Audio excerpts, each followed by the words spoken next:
भारतीय stock market का एक ऐसा नाम जिसकी कहानी में जबरदस्त उतार चढ़ाव रहे हैं। एक ऐसा शेयर जो कभी निवेशकों की पहली पसंद था, फिर कहीं खो सा गया और अब एक बार फिर वापसी की कोशिश कर रहा है। जी हाँ, आज हम बात करेंगे रिलायंस पावर की।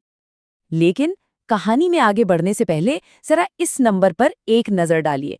लगभग 1650% ये रिलायंस पावर का पिछले 5 सालों का रिटर्न है ना चौंकाने वाला। बस यही आंकड़ा अपने आप में कई सवाल खड़े कर देता है। तो आज का सबसे बड़ा सवाल यही है, क्या स्टॉक मार्केट का कोई दिग्गज जो एक वक्त अपनी चमक खो चुका था, सच में फिर से टॉप पर पहुंचने का दम रखता है? चलिए, आज इसी सवाल के जवाब को टटोलते हैं। इस सवाल का जवाब ढूंढने के लिए हमें थोड़ा पीछे चलना होगा, कहानी की एकदम शुरुआत में, जब कंपनी ने बाजार में एक धमाकेदार एंट्री की थी अपने ऐतिहासिक आईपीओ के साथ। ये बात है साल 2008 की। रिलायंस पावर का आईपीओ सिर्फ 3 दिनों के लिए खुला, 15 जनवरी से 18 जनवरी तक, और उस जमाने में इसका इशू प्राइस था 405 से 450 रुपए प्रति शेयर। मतलब उस वक्त के हिसाब से ये एक बहुत बड़ी पेशकश थी। और देखिए, ये कोई मामूली आईपीओ नहीं था। इसे भारतीय इतिहास के सबसे बड़े आईपीओज में से एक माना गया था। इसने बाजार में आते ही तहलका मचा दिया था और हर निवेशक का ध्यान अपनी तरफ खींच लिया था। कंपनी के लिए इससे बेहतर शुरुआत नहीं हो सकती थी। तो ये तो हुई बाजार और आईपीओ की बात, पर असल में ये कंपनी करती क्या है? आइए अब जरा कंपनी के कोर बिजनेस, मतलब इसके मुख्य कामकाज पर एक नजर डालते हैं। बहुत ही आसान शब्दों में कहें तो रिलायंस पावर लिमिटेड एक एनर्जी कंपनी है। इसका सीधा सा काम है बिजली बनाना। ये बिजली कोयले से चलने वाले थर्मल प्लांट से भी बनाती है और अब तेजी से सोलर एनर्जी और बैटरी स्टोरेज जैसे नए जमाने के प्रोजेक्ट्स पर भी काम कर रही है। और कंपनी का स्केल कितना बड़ा है, इसका अंदाजा इस नंबर से लगाइए। रिलायंस पावर की कुल इंस्टॉल्ड ऑपरेशनल कैपेसिटी है लगभग 5305 मेगावाट। ये कोई छोटा आंकड़ा नहीं है। ये दिखाता है कि कंपनी का ऑपरेशन कितना विशाल है। और इस विशाल ऑपरेशन का सबसे बड़ा चेहरा है सासन अल्ट्रा मेगा पावर प्रोजेक्ट।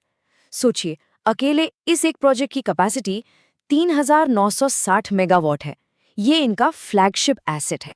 चलिए अब थोड़ा और अंदर चलते हैं और देखते हैं कि इस कंपनी की ओनरशिप किसके पास है और मार्केट में इसके सामने कौन-कौन से बड़े खिलाड़ी खड़े हैं। ये काफी इंटरेस्टिंग है। यहाँ देखिए, कंपनी का एक बहुत बड़ा हिस्सा लगभग 75% पब्लिक के पास है, यानी आम निवेशकों के पास, जबकि प्रोमोटर्स की हिस्सेदारी करीब 25% है। इससे साफ पता चलता है कि आम लोगों की इस कंपनी में कितनी बड़ी भागीदारी है। अब अगर कंपटीशन की बात करें तो पावर सेक्टर में मुकाबला जबरदस्त है।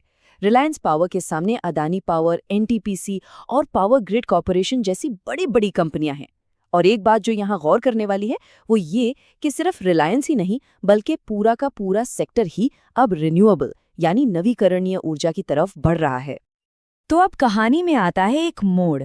हर बड़ी कंपनी की तरह रिलायंस पावर के सफर में भी मुश्किलें आईं, चुनौतियां आईं, और इन्हीं चुनौतियों ने उसे एक नई दिशा लेने पर मजबूर कर दिया।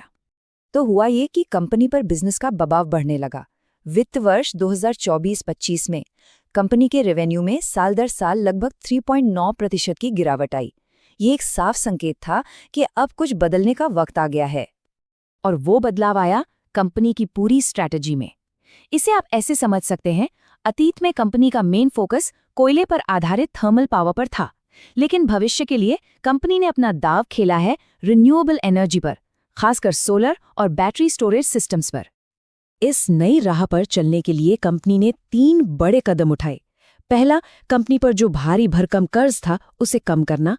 दूसरा, अपने जो मौजूदा प्रोजेक्ट्स हैं उन्हें और बेहतर बनाना।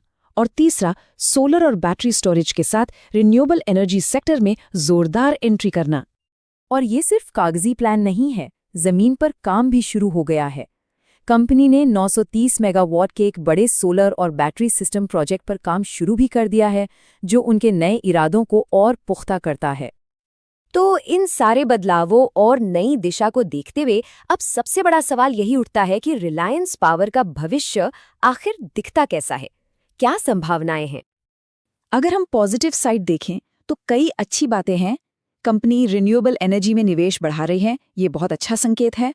थर्मल पावर का उनका जो गहरा अनुभव है वो 24 घंटे बिजली सप्लाई के लिए बहुत ज़रूरी है। वो अपनी फाइनेंशियल हेल्थ सुधारने और कर्ज कम करने पर भी काम कर रहे हैं और साथ ही बड़े नए प्रोजेक्ट्स भी शुरू कर चुके हैं। लेकिन सिक्के का दूसरा पहलू भी है, चुनौतियां भी कम नहीं हैं। रेवेन्यू में हाल में गिरावट आई है। कोयले वाले पावर प्लांट्स पर पर्यावरण को लेकर दबाव लगातार बढ़ रहा है। नए सोलर प्रोजेक्ट्स में लागत भी ज्यादा है और टेक्नोलॉजी का रिस्क भी है। और हाँ, रिन्यूएबल सेक्टर में कंपटीशन तो पहले से ही बहुत तगड़ा है। तो आखिर में हम घूम फिरकर उसी एक बड़े सवाल पर आ जाते हैं। एक तरफ थर्मल पावर का सालों का तजुर्बा और दूसरी तरफ रिन्यूएबल एनर्जी का भविष्य। क्या इन दोनों का मिक्स यही रिलायंस पावर की कामयाबी का फॉर्मूला बनेगा? ये एक ऐसा सवाल है जिसका जवाब तो हमें आने वाला वक्त ही बताएगा।